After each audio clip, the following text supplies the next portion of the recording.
Hari ini saya akan bahas 3 cara yang paling sederhana melibatkan Allah dalam urusan kita secara general.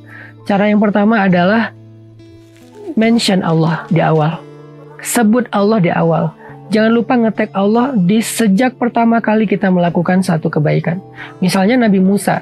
Sebelum Nabi Musa berdakwah kepada Fir'aun, sebelum Nabi Musa datang kembali ke Mesir dari Yordania atau Madian, hal pertama yang dilakukan Nabi Musa itu adalah meminta petunjuk Allah.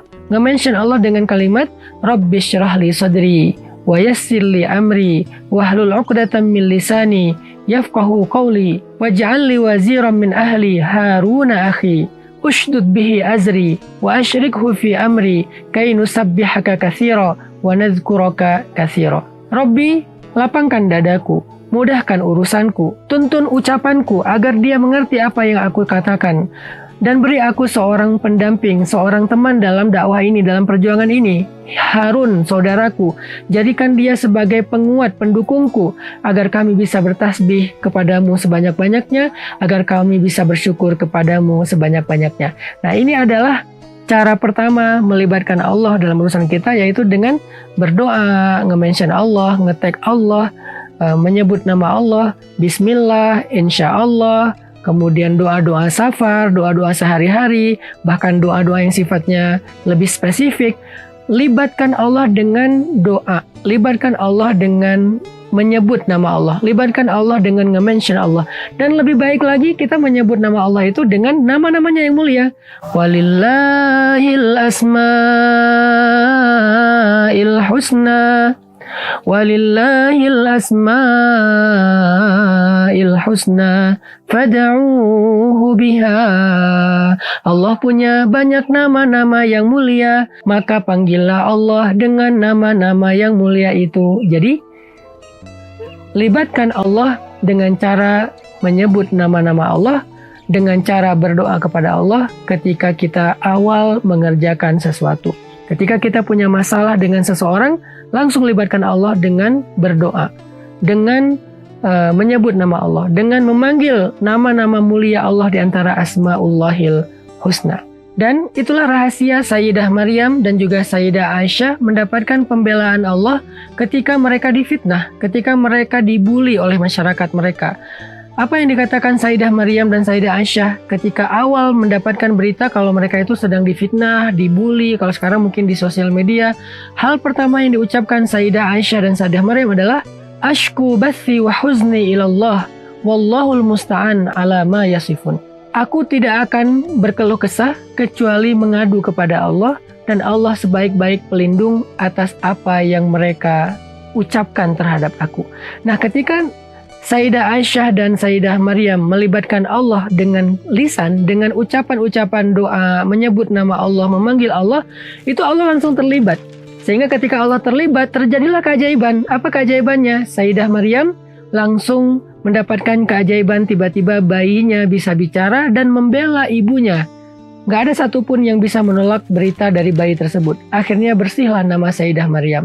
Sedangkan Sayyidah Aisyah mendapatkan keajaiban, tiba-tiba turun ayat di surat An-Nur khusus dari Allah untuk membela Sayyidah Aisyah.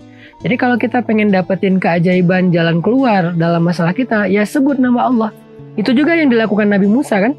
Ketika Nabi Musa mentok dengan laut, di belakangnya ada pasukan Fir'aun, pengikutnya mulai berkeluh kesah, maka Nabi Musa mengatakan, Kalla inna ma'iyya rabbi sayahdin. Pasti Allah bersamaku dan dia akan memberiku jalan keluar. Allah disebut, Allah dipanggil, Allah dilibatkan. Itu juga yang dikatakan Nabiullah Ibrahim ketika dalam bara api, malaikat Jibril menawarkan pertolongan, kata Nabiullah Ibrahim, Amma ilaika fala. Kepada engkau Jibril, aku gak butuh apa-apa. Lalu Ibrahim mengatakan, Hasbiyallah wa ni'mal wakil. Cukup bagiku Allah sebaik-baik penolong dan penjaga. Akhirnya ketika Nabi Ibrahim nge-mention Allah, Allah terlibat. Ketika Allah terlibat, terjadi keajaiban. Nabi Musa, Allah belah lautan sehingga bisa menyeberang seperti jalan tol sampai ke tujuan. Nabi Ibrahim, Allah jadikan api itu bukan padam, tetapi sejuk dan nyaman buat Ibrahim. Semua kita pasti akan mendapatkan hal yang sama, itu pasti, absolut. Apa yang Allah kisahkan di dalam Al-Quran, maka sesuatu yang bisa ditiru. Gak ada satupun kisah-kisah Al-Quran yang sifatnya gak mungkin ditiru. Mungkin teman-teman ada yang bilang, itu mah cuma terjadi kepada para nabi. Kita kan bukan nabi. Teman-teman, kalau kita berpikir demikian, kita sama aja mengatakan Al-Quran itu asatirul awwalin, dongeng-dongeng yang tidak ada artinya. Sebuah mitos yang tidak bisa dijalankan, sesuatu yang sia-sia. Na'udzubillahi min dzalik. Nggak mungkin, astagfirullah. Al-Quran bukan dongeng, Al-Quran bukan mitos. Al-Quran adalah petunjuk, arti petunjuk bisa dijalankan. Hudan lil muttaqin, petunjuk bagi orang yang taat. Kalau Al-Quran adalah sesuatu yang bisa dijalankan, cerita-ceritanya bisa ditiru, maka apa yang terjadi kepada Sayyidah Maryam bisa terjadi kepada kita. Apa yang terjadi kepada Musa itu pun bisa kita alami. Apa yang dialami oleh Nabi Ibrahim kita bisa alami. Semua kisah-kisah keajaiban yang ada di Al-Quran kita bisa ngalamin itu dengan cara yang sama, yaitu libatin Allah. Hanya bentuknya Allah lebih tahu. Kan gak harus kita bisa membelah laut kan? Karena inti dari membelah laut itu bukan laut terbelah, tapi sampai ke tujuan, punya jalan keluar dalam hidup. Itu intinya. Karena kalau kita diberikan kemuliaan bisa laut terbelah, kita nggak sebaik Nabi Musa. Mungkin kita akan sombong, kita merasa hebat, kita jadi merasa suci, sehingga kita memperbudak manusia dengan kesaktian kita. Kita nggak siap mentalnya untuk diberikan keajaiban seperti itu. Kita nggak harus merasakan adegan laut terbelah. Tetapi yang paling inti adalah kita merasakan keajaiban di mana tiba-tiba jalan keluar itu terbuka di depan kita. Tiba-tiba kita tahu harus kemana. Itu yang paling penting. Kita nggak harus mengalami adegan api itu menjadi sejuk. Nggak harus. Karena kalau kita masuk ke api terus kita nggak kebakar, bisa jadi kita akan mengundang kemusyrikan di antara manusia karena merasa mengkultuskan diri sebagai orang suci, orang hebat, sombong. Maka Allah nggak memberikan itu pada kita. Beda dengan Nabi Ibrahim yang salih.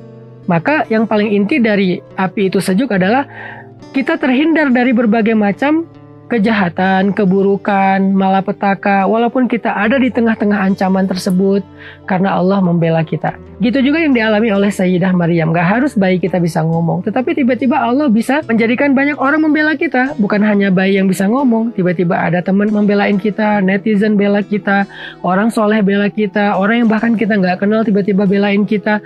Semua itu mudah bagi Allah. Sebagaimana juga mudah bagi Allah untuk menunjukkannya kepada Sayyidah Maryam dan lain-lainnya.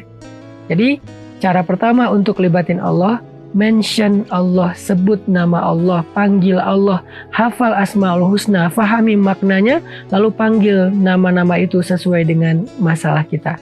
Insya Allah, tips berikutnya akan kita share pada episode yang lain dalam program Libatin Allah.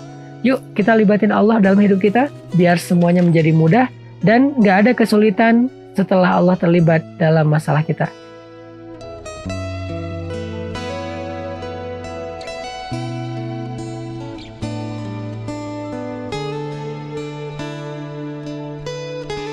Aneh kalau misalnya kita pengen dapetin dukungan Allah, pengen dapetin pertolongan dan pembelaan Allah, tapi sehari-hari kita tuh berjarak dengan Allah.